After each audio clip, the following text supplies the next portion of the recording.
lá no final da Bíblia está a carta de Tiago. Nós vamos ler no capítulo 1, do verso 1 em diante. Os irmãos acharam? Amém? Pega na mão de quem está do seu lado e diga assim para ele: sorria, você está sendo provado. Sorria, você está sendo provado. Esse é o tema da mensagem que eu quero ministrar essa noite.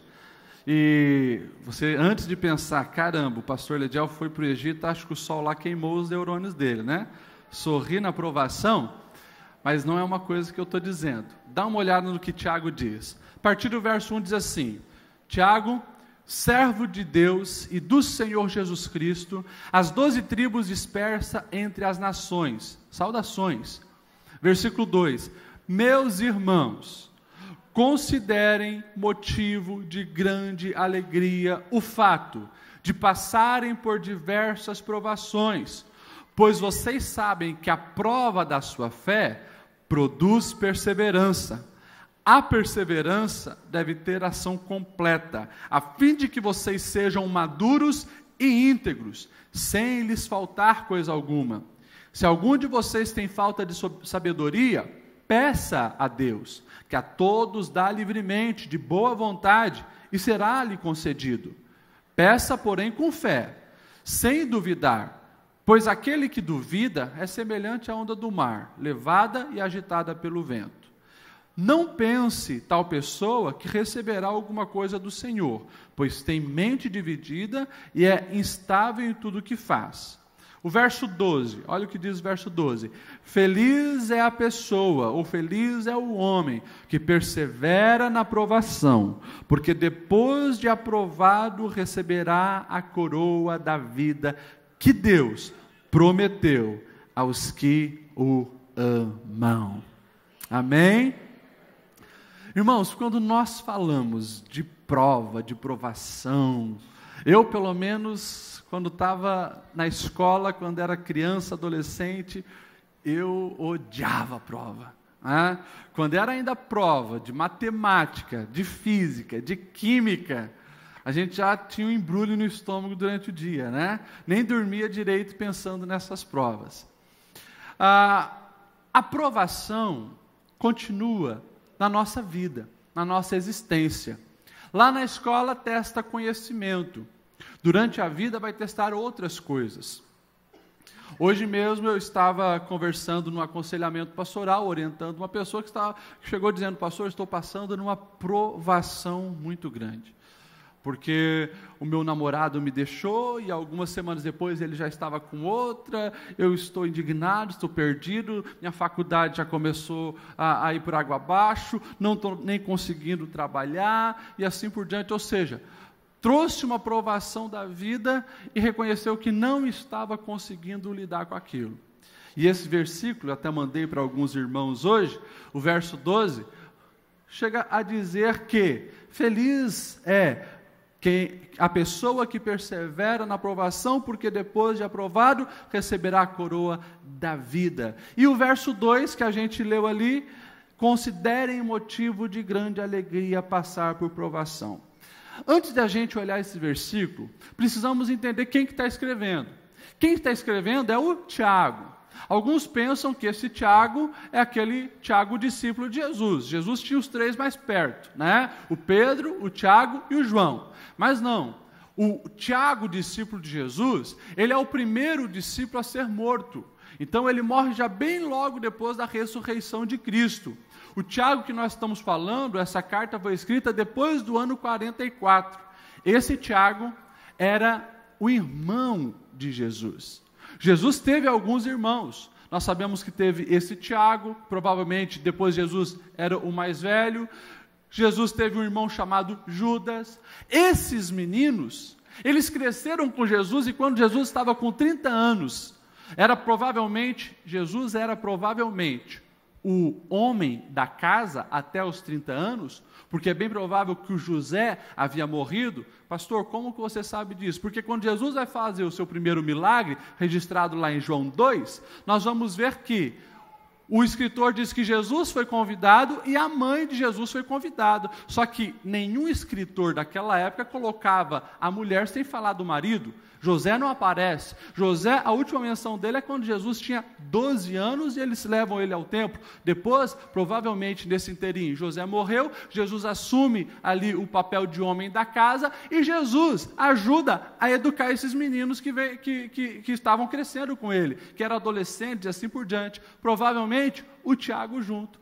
Quando Jesus, aos 30 anos, se revela como Messias, começa a fazer milagres, começa a ensinar, esses meninos respeitavam, sabia da integridade, sabia da fidelidade, mas João vai dizer que eles não acreditavam em Jesus. João capítulo 7 e verso 5 diz que eles não acreditavam com Jesus. Agora, depois que Jesus ressurge, depois que Jesus vence a morte, Paulo vai dizer que Jesus tem um encontro particular com esse Tiago. Está lá em 1 Coríntios, capítulo 15 e verso 7.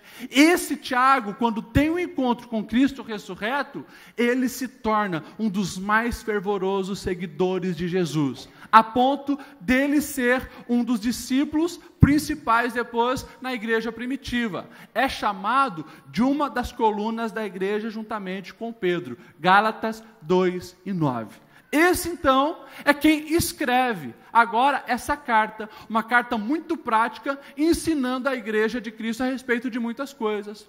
E ele começa dizendo assim: essa carta eu estou endereçando às 12 tribos dispersas. Mas espera aí, as 12 tribos de Israel? Mas os judeus naquela época, a maioria, não cria em Jesus. Para quem que ele estava escrevendo? É bem provável que ele estava escrevendo para judeus cristãos, judeus que acreditavam em Jesus, porque ele começa saudando em nome do Senhor Jesus Cristo. Essas pessoas, nessa época que ele escreve, já estavam sendo perseguidas.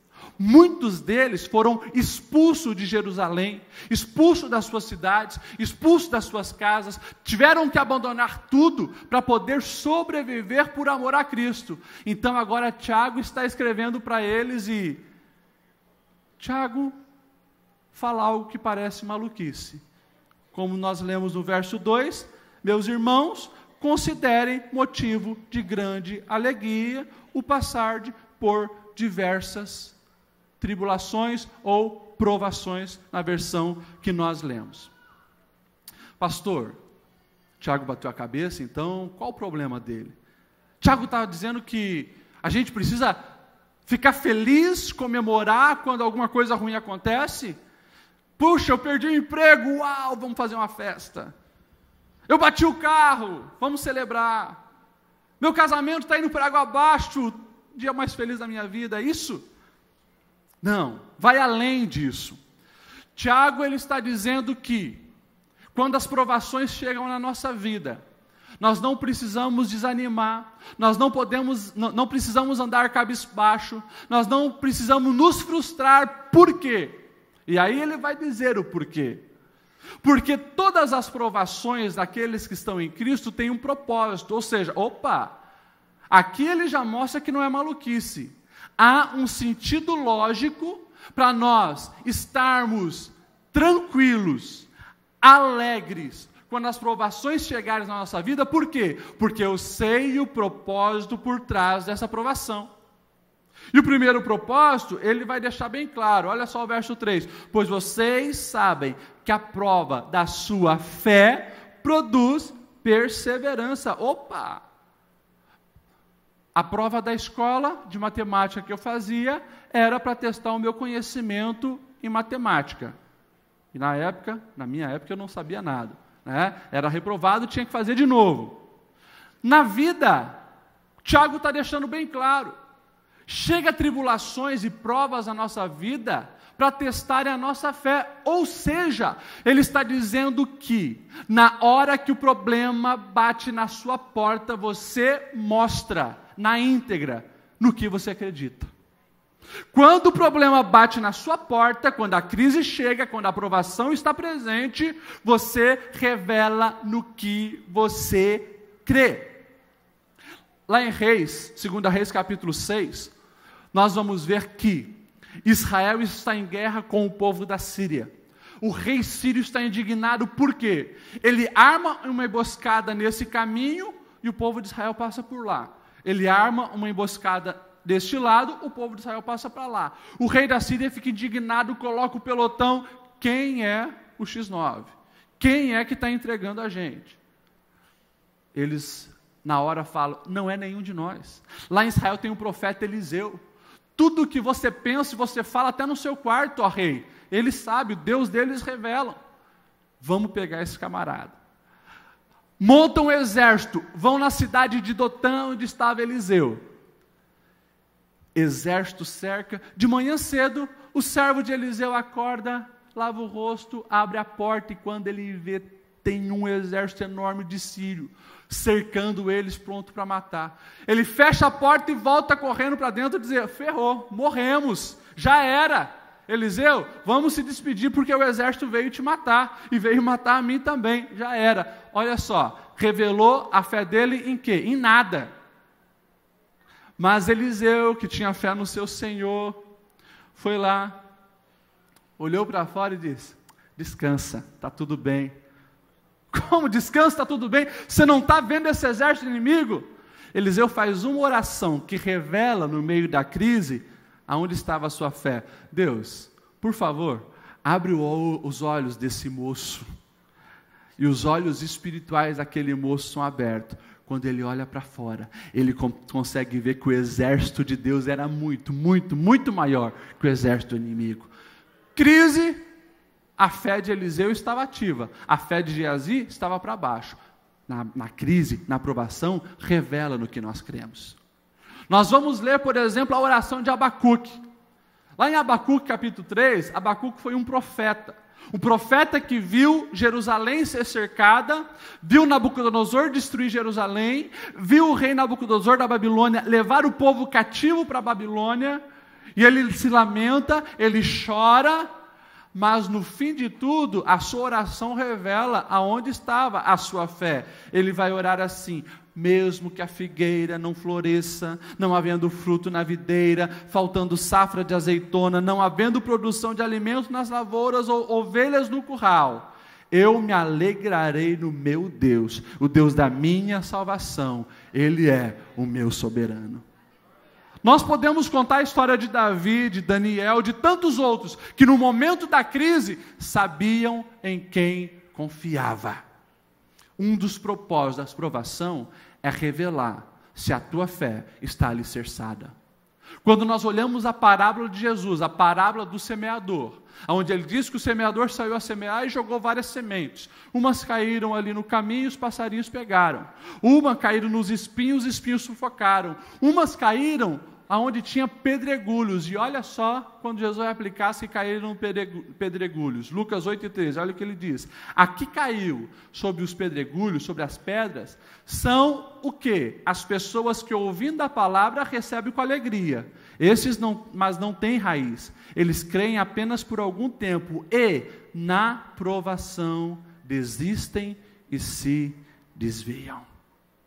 Provação está aí, para trazer à tona aonde está a tua fé. A tua fé está em Jesus?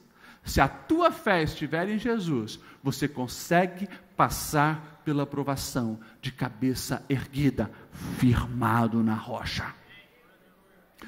Tem um outro propósito da provação, o texto vai deixar bem claro, pois vocês sabem que a prova da sua fé produz perseverança.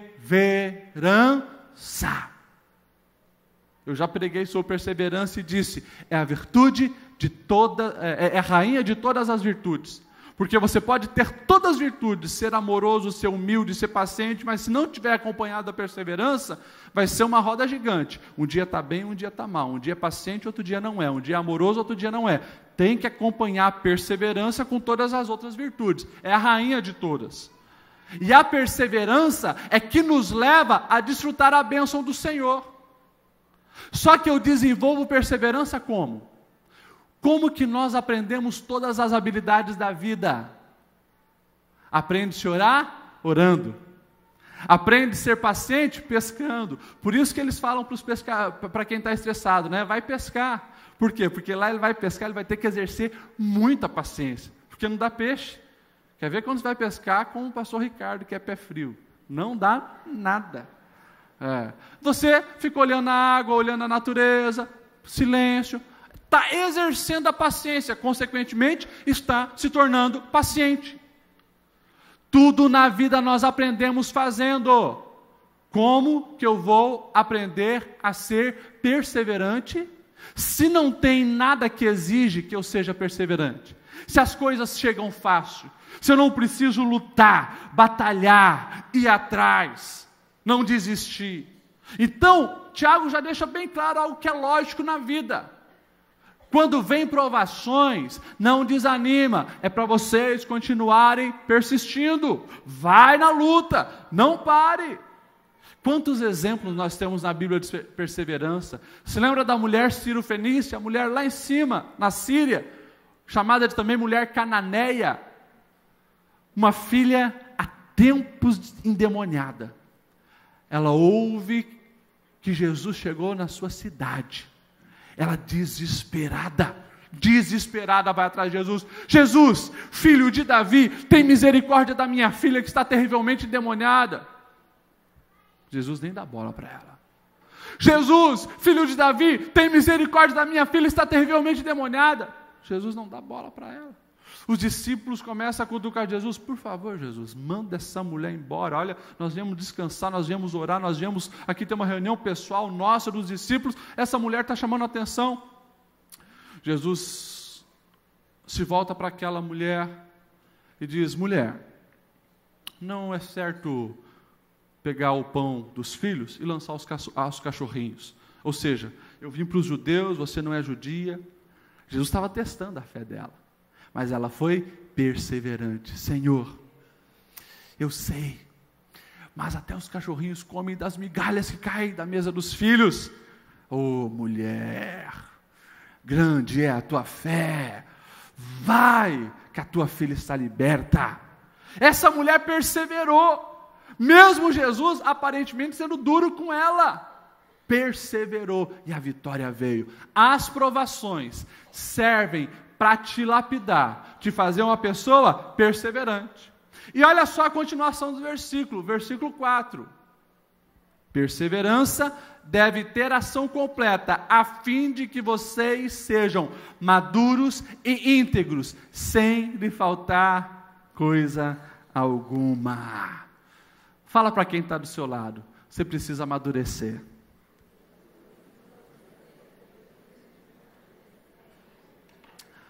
Aprovação, quando é acompanhada da nossa perseverança, nós não desanimamos, nós aprendemos lições importantes na vida, nós nos tornamos maduros, e o texto diz, e íntegros. Aqui, a gente começa a entender os propósitos de Deus para a nossa vida. Nós já oramos hoje sobre os teus sonhos, sobre os locais que Deus quer te colocar, sobre as vitórias que você quer alcançar, e eu sei que tem planos para a sua vida. Agora, muitas das vezes, nós não estamos preparados para receber a bênção que Deus tem para nos entregar. Tem gente que ora pedindo, Senhor, me dá dinheiro, eu quero ganhar na Mega Sena. Não vai ganhar. Deus não vai dar dinheiro, sabe por quê? Porque não amadureceu ainda. Parece menino, que quando ganha dinheiro vai para o bar comprar chicletes, né? Tem gente que se ganhar hoje 1 milhão, ele acaba com a família dele. Ele acaba com a vida dele. Tem gente hoje que se Deus responder a oração que ele está pedindo com urgência, ele destrói com a vida dele. Então o que o Senhor faz? Permite a aprovação, treinar para ele ser perseverante, aprender algumas habilidades, desenvolver integridade, maturidade, para que quando ele estiver pronto, a bênção seja uma bênção bendita e não uma bênção maldita. Uma bênção que vai trazer problemas para ele, para a família dele e para a fé dele. Vocês estão entendendo? Por isso o texto continua dizendo, olha o que o texto vai falar. Estava falando de provação e entra agora na sabedoria. Olha o que diz o verso 5. Se algum de vocês tem falta de sabedoria, peça a Deus, que a todos dá livremente de boa vontade, e lhe será concedida. Sabedoria vai muito além de informação recebida e armazenada. Sabedoria é saber aplicar o conhecimento nas práticas do dia a dia.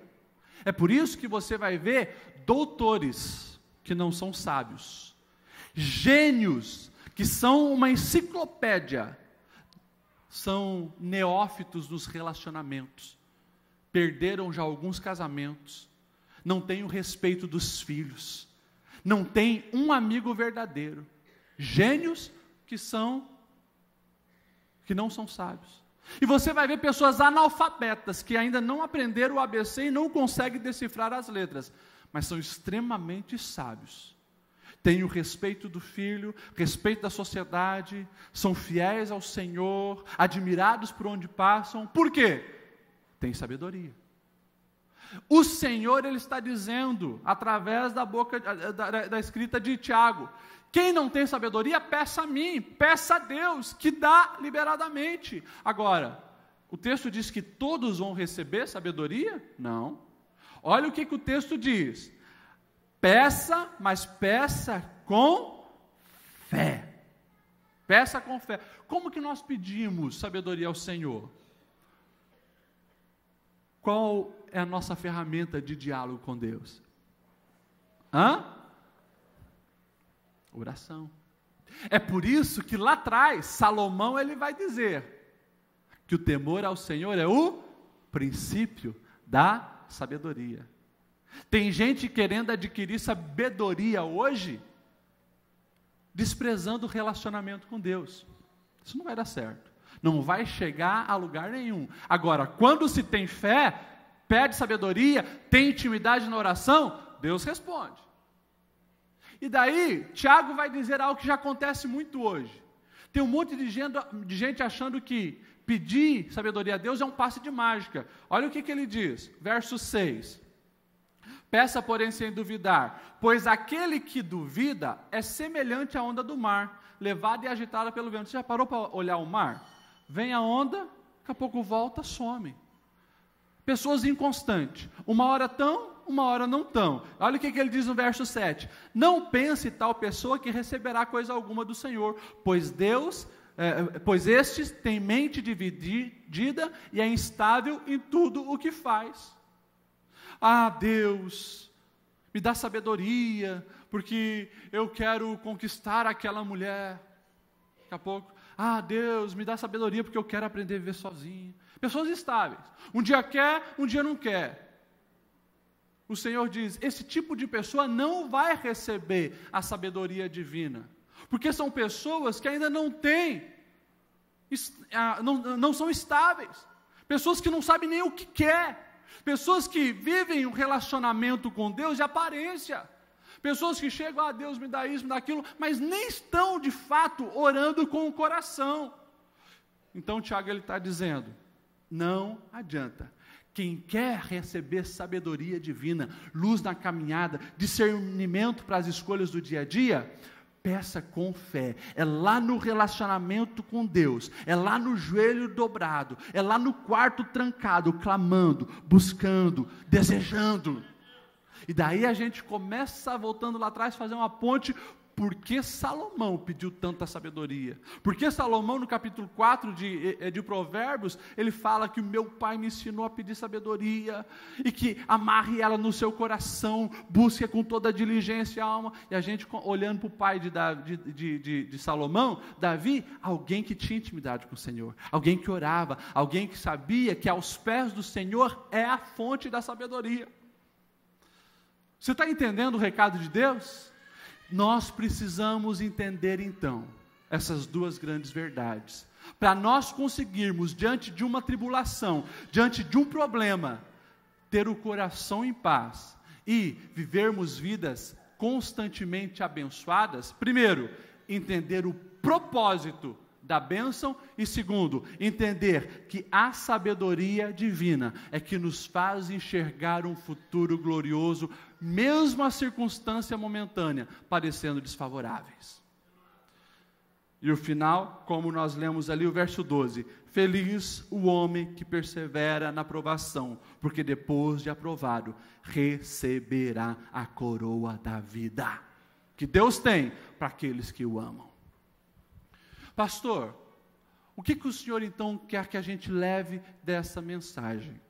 Eu quero que você saia daqui enxergando o problema que você tem, eu sei que todos aqui têm problema, enxergando a prova que você está passando como uma grande oportunidade de amadurecimento, uma grande oportunidade de crescimento, de desenvolver a tua fé e desenvolver a integridade no teu coração. No final da conversa com essa moça que tinha perdido o namorado hoje, ela conseguia enxergar que talvez ela vivenciava o melhor momento da sua vida, porque era ingênua nos relacionamentos, não tinha inteligência emocional, precisava crescer, precisava desenvolver para quem sabe um dia, quando construir um lar, fosse um lar sólido. Eu paro para olhar a palavra de Deus e eu me lembro da história de José, filho de Jacó. Um menino que tem um sonho, ele sonha que os irmãos estão se curvando diante dele. Será que eu vou ser alguma coisa grande? Será que eu vou ser um rei, um governador? E ele conta o sonho. Quando aquele menino despreparado, filhinho de papai, tratado com todas as regalias, fala isso, o que os irmãos fazem? Desprezam. Você está louco, cara? Você vai reinar sobre nós?